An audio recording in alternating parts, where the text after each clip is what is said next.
duhe kaze rero umushumba usabwa Imana Samuel adushikiriza ijambo ry'Imana, hanyuma pastere Ncunguyinka Jean Marie nawe ashike hano amusobanurire. Namwe rero mutekane muce akama, umuntu wese atekerereza imbere y'ijambo ry'Imana, mugurure imitima yanyu. Kaze muvyeyi.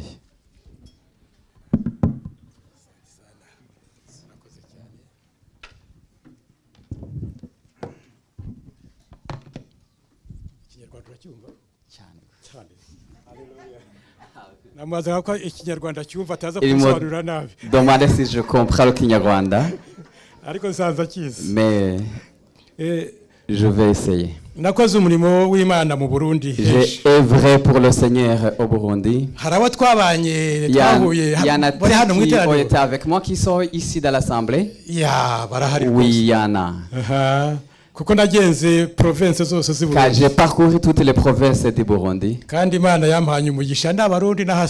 Et Dieu m'a béni avec les Burundais. Et à Bujumbura et à Kiremba. Et aussi partout ailleurs. Je bénis le Seigneur que je croise avec vous.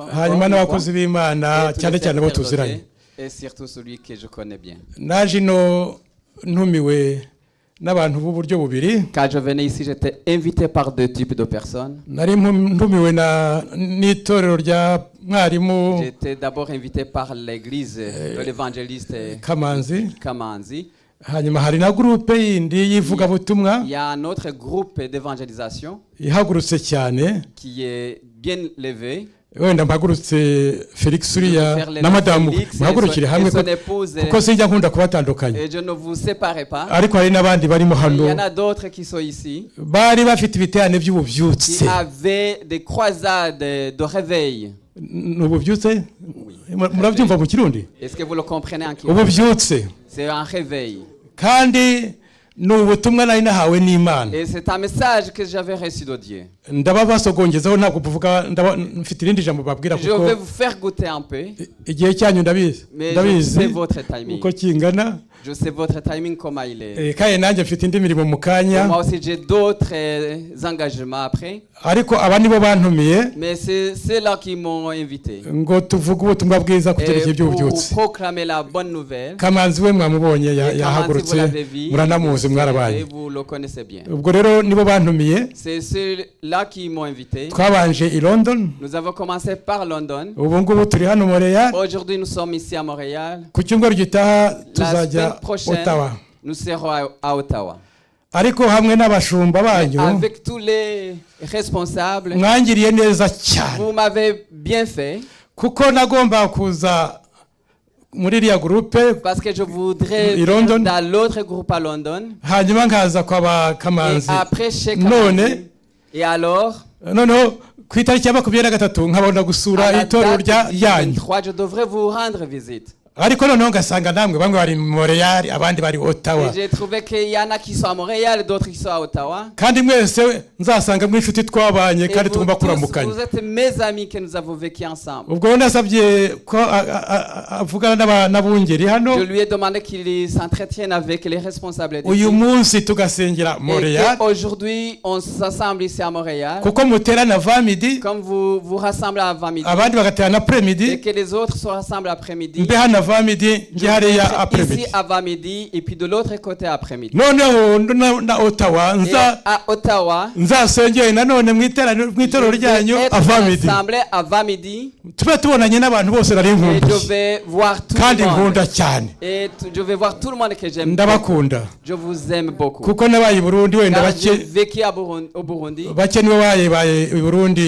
Mbere ya ariko bake cyane kuko nabaye Burundi kuva muri 59 dans les années 59. Niho nigaga muri Atene Royal y'Ibujumbura. C'est là où j'étudie à l'Atene Royal de Bujumbura. Ndetse baza kuducamwe ibice batujyana n'Igitega gufungura Atene Royal y'Igitega. C'est pareil pour amener les uns à Gitega. Ubwo rero murumva ko nabaye Burundi kera. Vous comprenez que j'ai vécu au Burundi il y a très longtemps. Byatumye bakunda. Et ça m'a amené à aimer le Burundi. Abayobozi banyu turakorana umurimo w'Imana. Les responsables on travaille ensemble pour l'œuvre du Seigneur. Ntangira za Bujumbura Pengera za Bujumbura, za Kiremba, za Kayogoro, hariya hose za Nyanzarake, n'ahandi.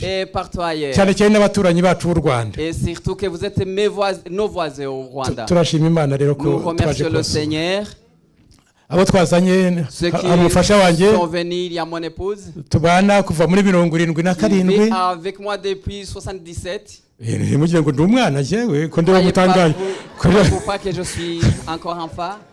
Ubwo za nimbabwira ko mfite imyaka 80 muremera. Si je vous dis que j'ai 80 ans, vous allez accepter. Imana iracyankomeje. Dieu m'en fortifie encore. Alléluia. Imana nziza cyane. C'est un beau Dieu. Bon reka rero twihute. Laissons nous allons aller rapidement. Aho duteraniye iteka baduha intashyo kuramuka donner des salutations. Namwe mujya muzitanga? Est-ce que vous donnez aussi des salutations? Ubwo ndi muzitahane ndadamwamwe namwe nzazitanga. Et quand je partirai j'irai avec les salutations. Ariko habiri ya groupe haba London, que ce soit le groupe de London et même au Rwanda, non pardon, Bruxelles, non à Bruxelles, Paris, et à Paris, bampaye intashyo bene so ngo muzakire.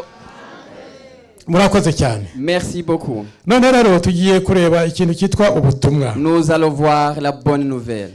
Ubutumwa d'abord le message. J'aime bien l'évangile.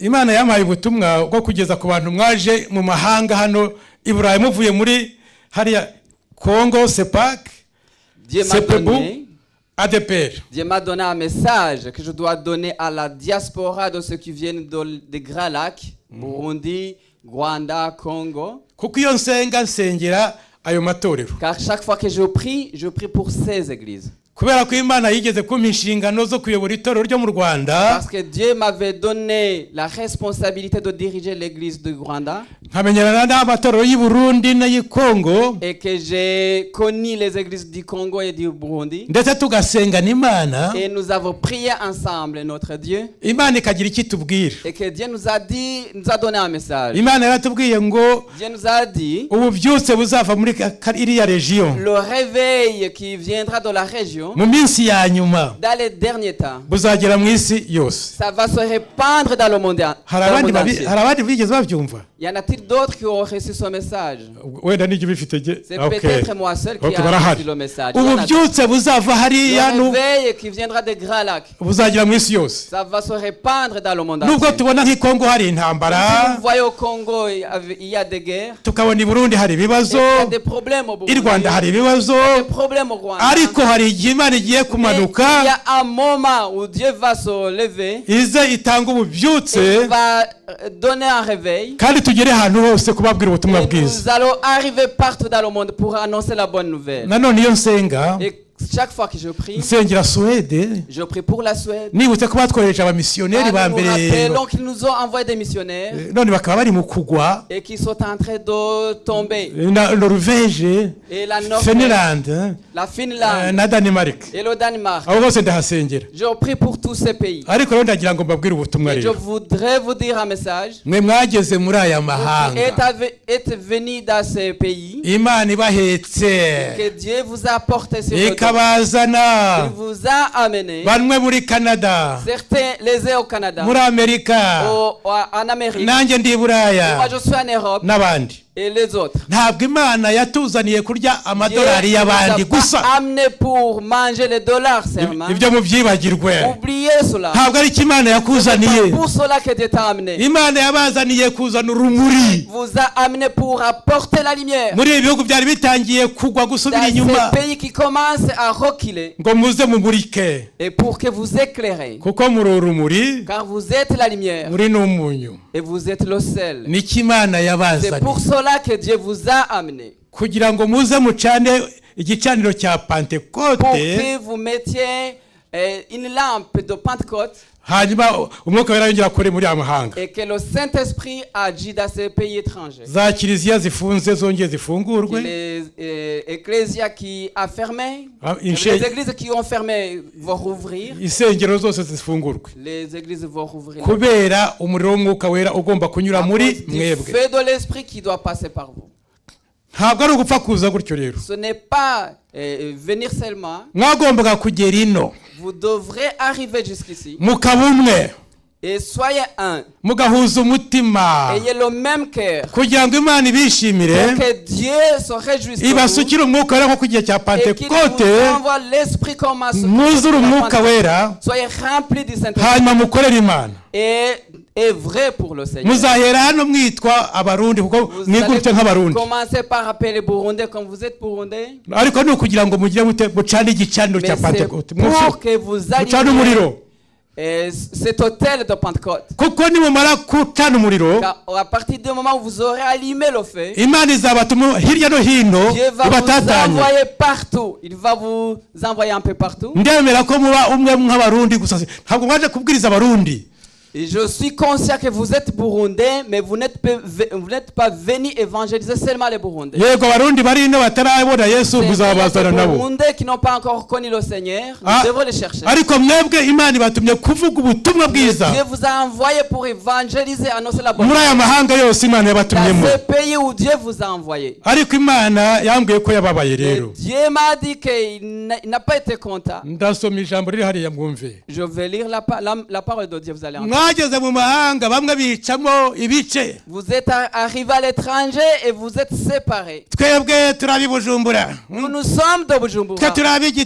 Nous sommes de Gitega. Nous sommes Burundais. Nous sommes Rwandais. Ce n'est pas ça que Dieu veut. Le Saint-Esprit est unique. L'église est unique. Quand Dieu regarde dans le monde, il voit une seule église de Jésus-Christ. Pour le reste, ce sont des païens. C'est ça que Dieu voit quand il est au ciel. Ce que nous faisons dans le monde, ça appartient aux hommes. Nous nous divisons. Mais Dieu veut que nous unissons nos forces. Que nous soyons remplis du Saint-Esprit. Et que nous changeons le monde. Pour que le monde change. Vous savez, quand j'enseigne aux gens de naître de nouveau, je leur dis Abraham. Abraham l'a appelé des Chaldéens. Il a dit quitte les Chaldéens. Et ta famille et toute ta nation. Je vais t'amener dans un pays. Je te ferai une grande nation. Et en toi, c'est là où toutes les nations seront bénies. Est-ce que la promesse a été accomplie? La promesse a été accomplie. Yesu Kristo. Jésus-Christ. Il est dans la famille d'Abraham. Vous regardez les Juifs, ils sont forts. Ils sont d'Abraham. Ils ont une grande promesse. Nous, c'est la grâce du salut que nous avons. Avant la crucifixion de Jésus, on n'avait pas ça. On était appelés étrangers. Les Juifs nous appelaient étrangers. On ne pouvait même pas partager le repas. Mais quand Jésus est crucifié à la croix, et nous aussi les païens, il nous a appelés. Vous allez le lire dans l'épître aux Éphésiens. Et nous aussi étrangers. Jésus nous a rapprochés. Et nous vous a fait un en Christ. Dieu a été irrité. Pourquoi Dieu s'est irrité? C'est parce que nous sommes divisés quand nous sommes arrivés à l'étranger. Dans ces jours, Dieu m'a envoyé vous annoncer que vous devrez être unifiés. Pour que Dieu vous donne encore le Saint-Esprit et que vous continuez l'œuvre pour laquelle il vous a appelé avant d'enlever l'église. Écoutez le message qu'il m'a donné. Ézéchiel chapitre 22. Nous allons être rapides. Nous allons d'abord lire.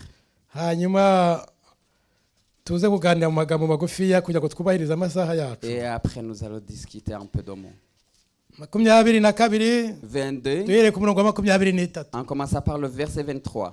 Et je vais lire en Kirundi.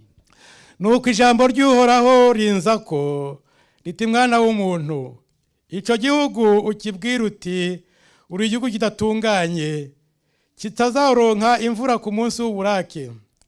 Abaganwa baho bagiriye inama y'ubugarariji hagati muri ho nk'uko intambwe itabagura icyo ihize.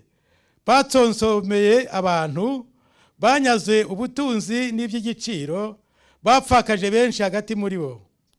Abaherezi baho bishe ibyagezwe byanje ku manyama. Baziyuriye ivyera byanje, ntibashyize itandukaniro hagati y'ivyera n'ibitari ivyera, cyangwa ngo bamenyeshe abantu uko bakwiye gutandukanya igihumanye n'ikidahumanye. Kandi n'amasabato yanje barayirengagije, nuko nsigaye nkengeretse muri bo. Abaganwa baho bameze nk'amabingira atabagura ico ahize, bavisha amaraso bagahonya abantu ngo bironkere inyungu. N'abakamenyi baho babahomeshereje ingwa, bereka ubusa, babaragurira ibinyoma, bati uku ni ko umwami uhoraho agize, kandi uhoraho ntacyo yavuze.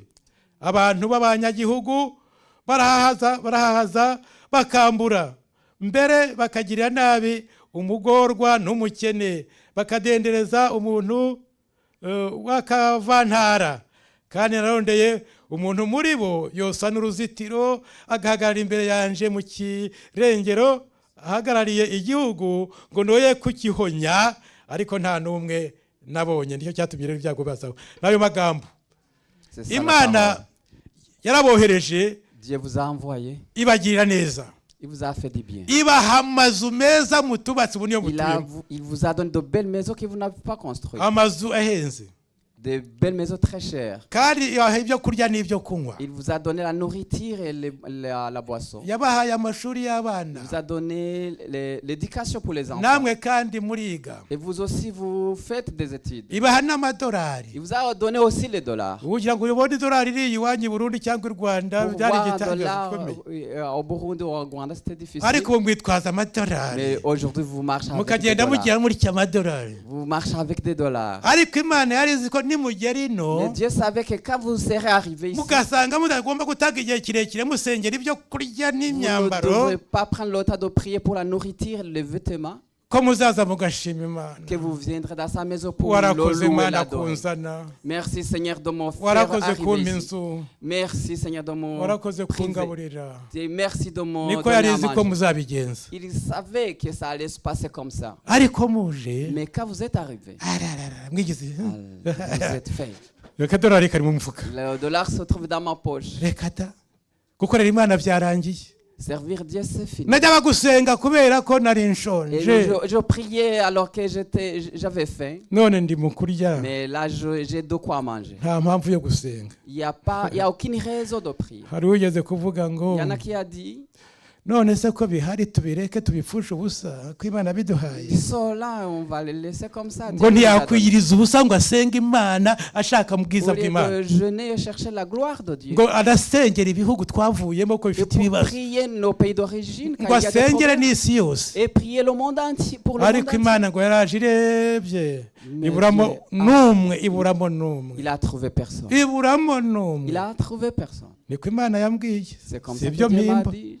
Niyo yampagurukije ngo njyane ubutumwa ku bakristo bose pour annoncer ce message. Bene data Imana iradushaka. Chers frères et sœurs, Dieu regarde. Imana iradushaka. Dieu nous veut donner. Imana yashaka ko tugaruka. Dieu veut que nous retournions. Tukamenya ibyishengero neza ibyo ari byo. Et connaître ce qui appartient à l'église. Imana ntabwo ishaka ibice. Dieu ne veut pas de division. Ntishaka ibisambo birya gusa. Dieu ne veut pas ceux qui mangent seulement. Ntishaka abantu birata gusa. Dieu ne veut pas ceux qui se vantent seulement. Imana yashaka abantu bafite imbaraga z'umwuka wera. Dieu veut des gens qui ont la force du Saint-Esprit. Ngo bajye gushaka intama za Kristo zazizimiye. Pour aller chercher les brebis qui sont perdues. N'abari abapagane ngo mubazane. Et les païens les ramener. Ntabwo Imana inezezwa no kuba pagana azapfira mu byaha bye. Dieu ne prend pas plaisir de la mort des païens. Ahubwo ari cyakuzaniye ngo uze ubagarure. Mais il vous a amené pour que vous allez les chercher. Ubavane mu byaha byabo. Pour les faire tirer de leurs péchés. Dieu a cherché une personne parmi nous qui pouvait se tenir devant Dieu pour prier pour le pays, mais il ne trouve personne. Est-ce que ce n'est pas un mensonge? C'est la parole de Dieu que j'ai. Et quand vous observez bien, les églises dans lesquelles nous sommes, même s'ils chantent bien, même s'ils font de belles choses, Dieu ne les voit pas.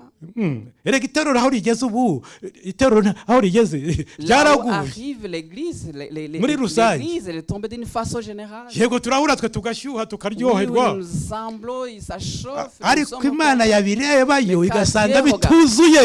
Quand Dieu regarde, l'église n'est pas complète. Ézéchiel 36. Ézéchiel 36. Et puis,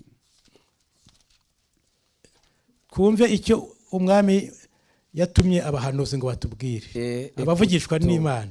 Ce que Dieu a envoyé les prophètes nous annoncer. Wenda duhere kuri 20 naho 22 naho. On va aussi commencer par le verset 22. Ninde wasomera mu Kirundi neza? Qui peut lire en Kirundi? 22. Verset 22. Ézéchiel 36. Chapitre 36. Commencez par le verset 22. Pardon. Reka dusome mu izina rya Yesu. Ezekiel 36 duhere ku murongo 22.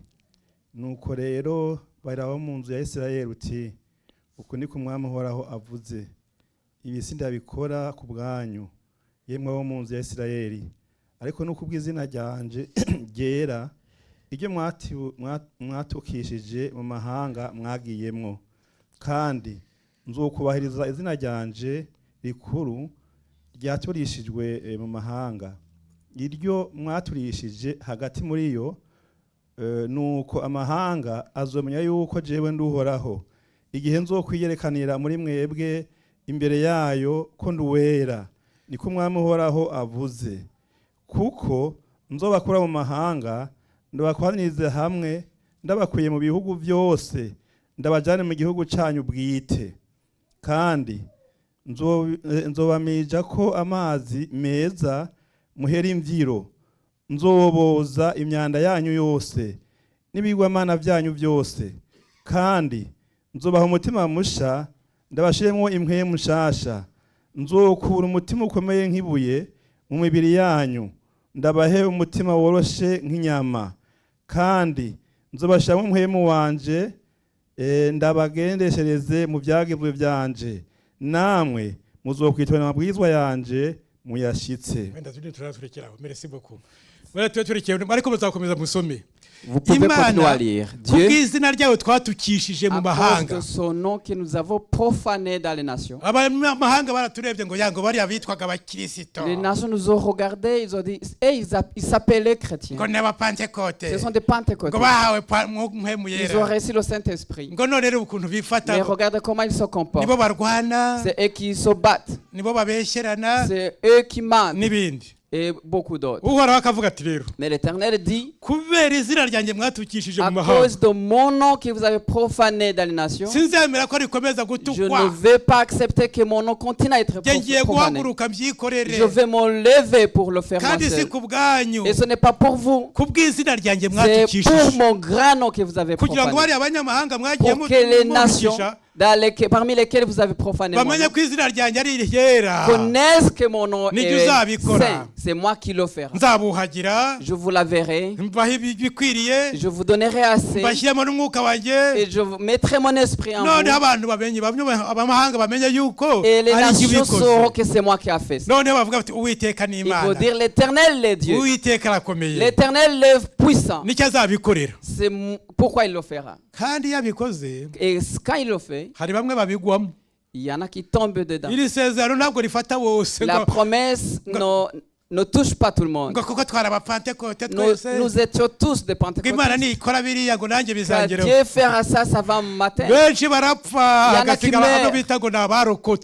y en a d'autres qui sont comme des rescapés. Et quand Dieu nous appelle, dépêchons-nous de retour. C'est pour ça que la bonne nouvelle, le chapitre 37, on parle des os sèches. Car quand Ézéchiel avait annoncé ces choses, il avait beaucoup de pitié, il aimait l'assemblée et les Juifs. Il réfléchissait, est-ce que ça serait possible? Et puis l'Éternel l'a amené dans la vallée. Il a montré les os secs. Et Ézéchiel, est-ce que voit-il les os? Est-ce que ça peut se lever? Oh Seigneur, c'est toi qui le sais. Mais l'Éternel dit, prophétise. Prophétise sur les os. Et les os qui étaient dispersés. Chaque os a rejoint son semblable. Ils sont mis ensemble. Et puis les squelettes sont formés. Les os qui étaient tombés se sont levés. Et puis prophétise encore. Il y a des muscles. Il y a la chair qui commence à se former. Il y a la peau qui se met. Et puis la prophétiser encore. L'esprit est venu. Et les gens se sont levés. Ils se sont formés en groupe. Ils sont encore pour qu'Ézéchiel sache que c'est possible. Dieu est capable de nous ressusciter même si nous sommes morts. Il envoie son esprit. Et nous allons servir le Seigneur. Chers frères et sœurs, je crois que le temps est passé. Mais on allait parler beaucoup de choses. Mais Dieu veut vous utiliser dans ces nations. Mais revenez et sachez ce que Dieu veut. Ce n'est pas seulement venir à l'assemblée. Ce n'est pas seulement venir chanter. C'est savoir la volonté du Seigneur. Ne t'appelle pas faible. Non. Tu ne dois pas te considérer comme faible. Quand Dieu a appelé Gédéon, lui dit, moi je ne suis pas connu. Moi je ne suis pas dit. Qu'est-ce que je suis? Mais Dieu a dit, c'est moi qui t'appelle. Viens, va chasser les Madians. Et il a été à la hauteur. Et quand il a su que c'est Dieu qui l'envoie, c'est vraiment toi qui m'envoies. Il a demandé des signes. Quand il a vu les signes, il a dit c'est l'Éternel qui m'envoie. Il s'est allé chercher les militaires qui allaient partir avec lui et les armes pour qu'ils viennent l'aider. Mais quand ils sont partis, Dieu a dit non. N'allez pas dire que c'est par votre force que vous l'avez pris. Ils ont dit, réduit le nombre. Il a juste resté 300 personnes. Il a dit, n'amenez pas vos armes. Vous allez partir avec des cruches et avec des bateaux. C'est par ces bateaux qu'ils ont vaincu les Madianites. C'est par ça Gédéon qu'il a vaincu les Madianites. Ne dis pas que tu n'as pas de force, tu en as. J'allais vous lire dans Éphésiens chapitre 1. A commencer par le verset 15. Dieu dit qu'il va vous fortifier. Et la même force qu'il vous donne, c'est la même force qu'il a utilisée pour ressusciter Jésus. C'est la même force qu'il donne aux croyants. C'est cette force qui doit nous utiliser. Dieu veut se ramener les nations pour que vous évangélisez les nations et que les nations reviennent au Seigneur. J'ai une volonté d'aller évangéliser en Suède. Et vos responsables ici, le révérend pasteur, on a été ensemble là-bas. Et je prie pour cela. Je sais que Dieu le fera pour nous. Nous avons la force. Et nous avons la parole de Dieu. Nous avons la puissance que Dieu nous donne. C'est pourquoi nous devons revenir à Dieu. Notre Dieu. Il nous a cherché, il ne nous a pas trouvé. Il ne nous a pas trouvé. Vous savez, on quitte l'Afrique croyant qu'on arrive ici, on perd. Je vois que vous êtes toujours des pentecôtistes. Je regarde même les cheveux des mamans. Vous n'avez pas encore cherché les cordes. Il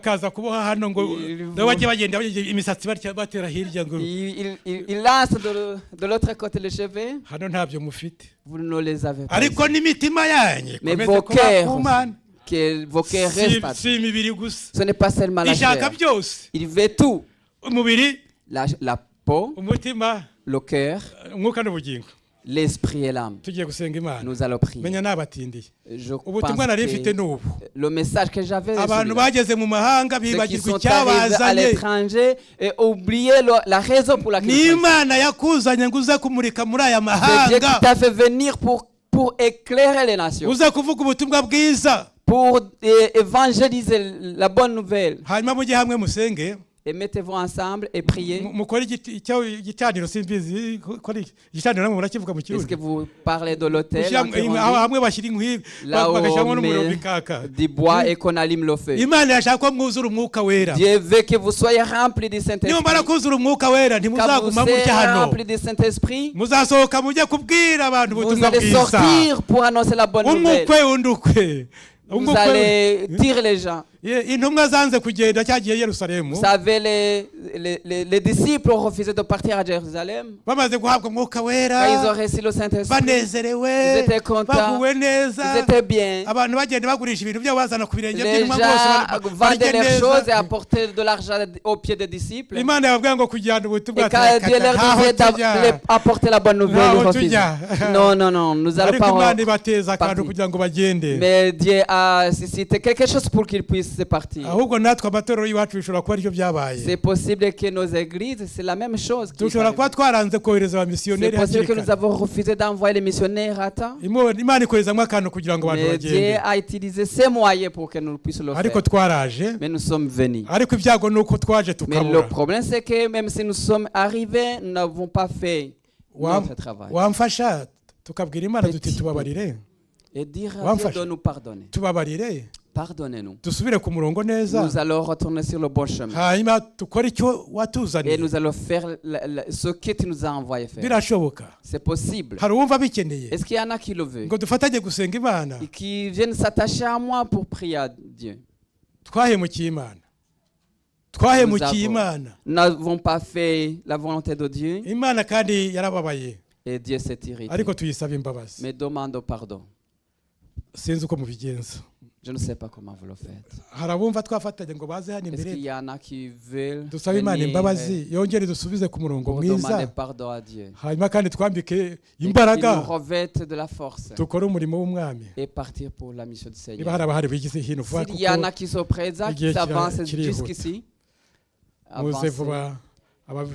venez vite. S'il y en a qui le veulent, que Dieu vous bénisse. Alléluia.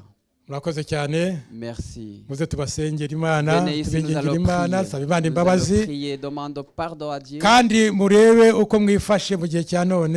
regardez comment vous êtes à ce moment. Regardez comment vous êtes. Regardez bien comment vous êtes. Celui qui sent qu'il peut demander pardon, qu'il vienne ici, nous allons prier pour lui, pour qu'il puisse continuer le voyage pour lequel Dieu l'a appelé. Merci. Continuez de venir. Toi qui n'as pas gardé le service, toi qui n'as pas gardé ton cœur, et ton cœur est témoin. Il le sait bien que kaze kugira ngo tube urumuri rwa kino gisagara Imana yatuzanyemo dushobore kuvuga ubutumwa bwiza atamajwi atwagiriza mu mitima kaze kwa Yesu Yesu n'umwami kandi akaba n'umukiza wibuke kandi yuko agukunda kaze kuri Yesu nimugwane n'amajwi nimuze kuri Yesu uyu n'umwanya mwiza wo gutunganya imitima kugira ngo Imana ibagirire neza kaze kuri Yesu kugira ngo Yesu Kristo abagire neza tugiye gusenga Imana muri uyu mwanya nimuhave mugira ngo turihuse nawe ngwino ijwi ryo mu mutima niryo rikomeye gusumba kuko ijwi ryo mu mutima wawe niryo rikomeye gusumba wumvire rero iryo jwi ririko riravugana nawe uze wezwe n'amaraso ya Yesu Kristo wogejwe na Yesu watunga nijwe n'amaraso haraho yakuhagijama raso mbegimya mbaro yawirera nakanya keza rero ndiko ndabaza yuko imyambaro yawe yera kuko amaraso ya Yesu Kristo aya niyo tuzocamwo naho inzamba yovuga tugaca dusanganira umwami wacu Yesu Kristo none warayozemwo mbega ibya kera ntivyagarutse mbega ivyiyumviro vya kera ntibigutsinda mbega umuntu wa kera ntakikuganza urumva by'ukuri yuko wamunesheje ukaba utamunesheje ngwino kuri Yesu ukiriko uravyiyumvira reka dusabe umwungere umuvyeyi wacu ashike hano abasengera Imana ariko ngize iminsi mbatsa kuko ikintu bita kwihana ni Yesu Kristo yaritangwe hagaze mu rugabano wa Zebuloni na Nafutali naho abantu bagomba kurikuraho ntibazokuraho kijya gice kiri muri Matayo 5 ni ijambo ry'Imana ribivuga mbega urahari utuma uhagararaho uri basi ko wowe uvuga uti jewe amavi yanje arababara mugabo mu mutima numva nari guhagarara hagararaho uri turabe ko waciye urubanza nuko abumviye ijwi nabo umwungere asengera Imana. Alléluia. Alléluia. Urakoze Yesu Kristo muri kino gitondo. Merci Seigneur Jésus pour ce matin. Gitondo ca none wabaye hano. Kandi wadutumyeko. Tu nous as invités. Mw'ijambo ryawe nkuko watumye Ezekiel. Ta parole comme tu as envoyé Ezekiel. Comme tu as envoyé les différents prophètes. Turagushima ko barungikanye ijambo. Nous te rendons grâce car tu as donné un message. Turasengeye aba bose bafukamye. Nous prions pour tous ceux qui sont à genoux. Mwami ivyumviro bitandukanye. Différentes pensées. Ariko turahagaze kuri iki kintu mwami. Mais nous sommes ryatubariye ko dukwiye kugukorera. Et la parole de Dieu nous a dit que nous devons te servir. Gushira ubwoba. Sans crainte, nous devons revêtir de la force du Saint-Esprit. Que le feu du Saint-Esprit soit allumé dans ton assemblée. Que tu nous revisites. Que chaque personne sente un appel d'aller partir pour les nations. Au nom de Jésus-Christ. Et c'est possible. Car quand tu es avec nous, nous ne pouvons pas avoir peur. Les langues t'appartiennent. C'est toi qui donnes le parler en langue pour que la communication soit facile. Envoie ton le feu. Que ton feu ne soit pas éteint sur l'autel. Que nous ayons le feu du Saint-Esprit toujours. Nous prions pour ceux qui sont à genoux. Ceux qui sont ici, pardonnez-les de leurs péchés.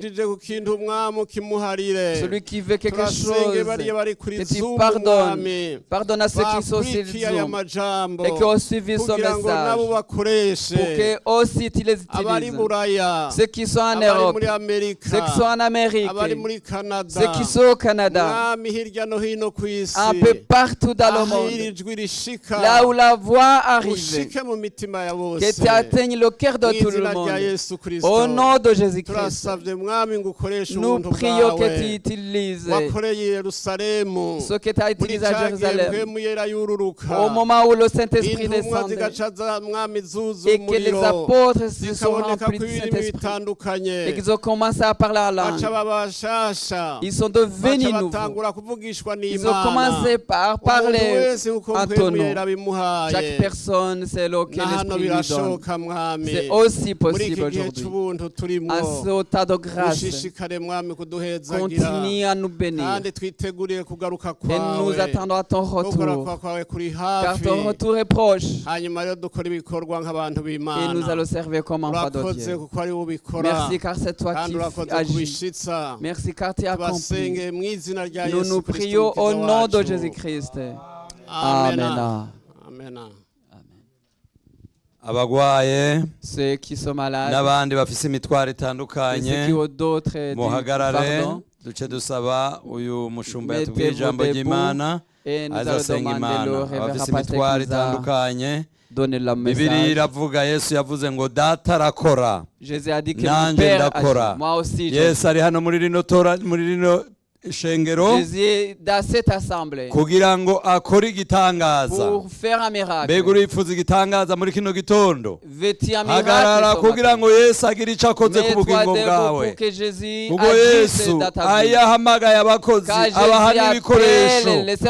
Umutwaro uwo ari wo wose ufise, naho byo bari bikugoye mu rugo, naho bari indwara yananiranye kwa muganga, naho byo bari ubona bidashoboka imbere yawe, naho waje muri iki gihugu ukabona impapuro ntuzifise nk'uko abandi baba bazifise, ikintu icyo ari cyo cyose ukeneye imbere y'Imana, hagarara imbere y'Imana. Yesu wacu arashoboye, ashobora byose. Nawe uri kuri Zoom uhagarare, hanyuma ugorore ikiganza cyawe kugira ngo nawe uce usengerwa muraba, kuko Yesu ari hose, akora byose umwanya umwe. Ubwo akora muri Afurika nigakora ngaha, ubwo akora muri Buraya nigakora ngaha. Ni umwami wa bose kandi akunda bose. Hagarara imbere y'Imana icyo ukeneye ku Mana, ukibarire Yesu, uvugire mu mutima, hanyuma agakora ibirenge ibyo tumusaba. Reka dusabe umuvyeyi. Nous allons demander notre frère, il va prier. Nanone mwami wacu Yesu, Seigneur Jésus, nous te rendons grâce, car nos frères et sœurs se sont levés, ils t'apportent leurs différents désirs, et nous comme assemblée, tu nous as donné une promesse, que ce que nous allons lier dans ce monde sera lié, et ce que nous allons lier sera délié au ciel. Nous te rendons grâce, tu nous as donné l'autorité de prier pour les malades, et même les souhaits, au nom de Jésus, et nous disons aux hommes, levez-vous et partez. Nous prions pour vous, nous prions pour les malades, que toutes les maladies, au nom de Jésus, au nom de Jésus, nous prions pour les malades, qu'ils guérissent de leurs maladies, qu'ils guérissent, au nom de Jésus, nous prions pour eux, et ceux qui ont des désirs différents désirs, ceux qui ont besoin de papiers, de rester dans ce pays, pour te servir. Nous prions pour eux, que tu ouvres la porte et qu'ils reçoivent les papiers pour te servir avec toute la liberté. Oh Seigneur Jésus, il y a d'autres dans la vie courante, des études, des enfants, les maladies difficiles à traiter. Pour toutes ces choses, nous prions et nous avons la foi, car tu agis, car tu es sur l'œuvre. Nous ne sommes que tes outils, mais c'est toi qui es le serviteur. Nous te remercions car tu le feras au nom de Jésus. Amen. Que Dieu vous bénisse.